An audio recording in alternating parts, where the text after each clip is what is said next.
ரீசெண்டா ஒரு வீடியோ ஒன்று பார்த்தேன். நடிகர் விஜய் அவர்களுடைய தமிழக வெற்றி கழகத்திலிருந்து நிறைய பேர் அப்படியே விலகி திமுகவில் போய் இணைகிறாங்க. அதுவும் தமிழக வெற்றி கழகத்துடைய கொடியை அப்படி கலட்டி போட்டு திமுக கொடி எடுத்து இப்படி மேலே போட்டுக்கிறாங்க. சரின்னு பார்த்தா அப்படியே உறுப்பினர் கார்டை அப்படி கிழிக்கிறாங்க, அப்படியே திமுக கூட போய் சேர்றாங்க. ஐயோ அப்பா, இவ்வளோ பெரிய ஆக்டிங், இவ்வளோ பெரிய பெர்ஃபார்மன்ஸ், இவ்வளோ பெரிய டைரக்ஷன் நம்மளுடைய நடிகர் விஜய் அவர்களே பார்த்துருக்க மாட்டார் எனக்கு தெரிஞ்சு. இவ்வளோ பெர்ஃபார்மன்ஸில் பின்னுறாங்க. ஆனால் திராவிட முன்னேற்ற கழகத்திற்கு அடிப்படை அறிவு இருக்கிறதா இல்லையா என்று நிச்சயமாக தெரில.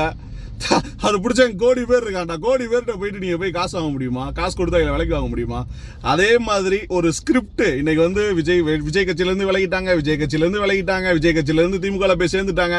நீ எத்தனை பேரை வேணாலும் நிர்வாகிகளை தூக்கலாம், ஆனால் ஓட்டு போடணும்னு நினைக்கிற மக்களை மாற்ற முடியுமா? இன்னைக்கு நடிகர் விஜய் அவர்களை பற்றி பேசுகிற எந்த வீடியோவாக இருக்கட்டும், யார் பேசினாலும் சரி, அந்த கட்சி கொடி இருந்தாலும் அந்த அவருடைய முகம் இருந்தாலும் மக்கள் விரும்புகிறாங்க. அதை யாருனாலையும் மாற்ற முடியாது, யாருனாலையும் அழிக்க முடியாது. அழிக்கணும்னு தயவு செய்து நினைக்காதீங்க. 2026 மிகப்பெரிய முடிவோட காத்திருக்கு. விடியா அரசுக்கு முடிய போகுது, பொறுத்திருந்து பார்ப்போம். நீங்க இதை பத்தி என்ன நினைக்கிறீங்கன்றத மறக்காம கமெண்ட்ல சொல்லுங்க. என்னடா தொடர்ந்து விஜய் பத்தியே பேசிக்கிட்டே இருக்கீங்க, தமிழக வெற்றி கழகத்தில் இணைய போறீங்களா அப்படின்னு கேட்டா நிச்சயமாக அதற்குரிய நேரம் வந்தால் நிச்சயமா நடக்கும். ஆனால் நான் என்னுடைய பயணம் முழுக்க முழுக்க அனைத்து மாணவர் முன்னேற்ற அமைப்பு, மாணவர்களின் நலன் கருதிய என்னுடைய பயணம் இருக்கும். அப்படி ஒரு நல்ல சூழ்நிலை வந்தால் நிச்சயமாக அதிலும் பயணிக்க தயாராகத்தான் இருக்கின்றேன். நன்றி.